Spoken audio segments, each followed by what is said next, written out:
What do you do if you're the Union Pacific Railroad? You have 26 rail cars stuck in Tillamook. You need to get them to Portland, but the track's been washed out. Well, you call the Rick Franklin Corporation. The sun is just starting to rise over the Coast Range in Tillamook, Oregon. It can be challenging because every car is different. The crew from the Rick Franklin Corporation is ready to dismantle and move 2 more rail cars today. It's a long process that begins here in Tillamook and will end on the other side of the mountains. I've been doing this kind of stuff for 40 years and I just get excited about it. I like it. In 2007, a storm hit the Pacific Northwest, wiping out this huge section of rail line that connected the coast to the Willamette Valley. And there's about 11-mile segment that's now separates the main line on the east side from the Port of Tillamook Bay on the west side.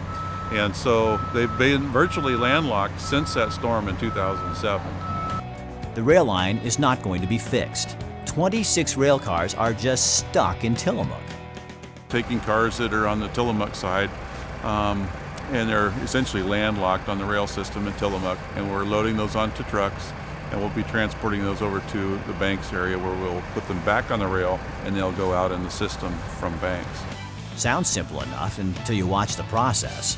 You don't realize how much it really actually goes into with the planning. You got the trucking, you got the equipment, you got manpower, you know, and you're dealing with the locals here, you know, the trucking outfit in here and everything, and then getting permits to go over the highway and all this. There's a lot of planning goes into this whole process. The crew at the Rick Franklin Corporation make it look easy. What we're going to do, put the car in position, and we're going to disconnect the brakes. It takes the right know-how and equipment to make all this happen.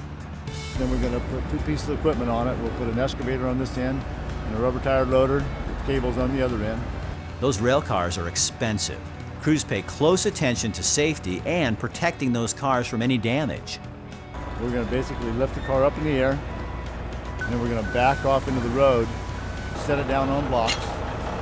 Okay, and then we're going to put a rolling strap on it, and we're going to very gingerly roll it over on its side. We don't want to damage anything.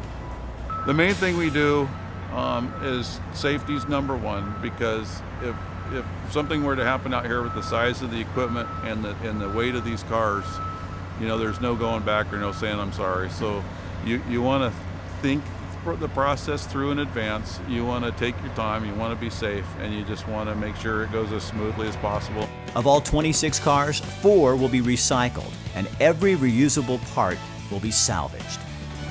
Actually, no part of that car will end up going into the ground as waste. It'll virtually all be reused either as a reusable part or as a commodity, such as rebar or the T-post in your backyard.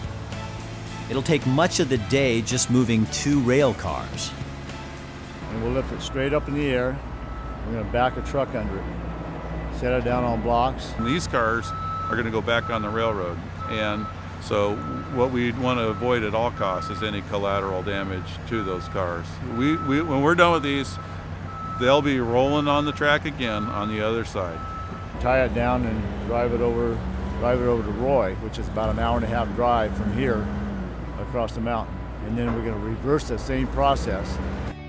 It's a breathtaking sight, a boxcar on its side, loaded on the back of a truck trailer, passing you on the highway. It's something exciting, and people's eyes just bug out when I go by them. I really enjoy and awaken people up in the morning. On the other side of the mountain, in a small town just outside of Portland, the process is reversed. The car is carefully unloaded, put back together, and then placed back on the track. It's a seamless process for a group of professionals who understand the importance of what they're doing out here. The job is far from over, though. They load up, head back to Tillamook for another day. Tomorrow, start up, same day, just like this morning. Breakfast, meeting, work. Come out here and do it again.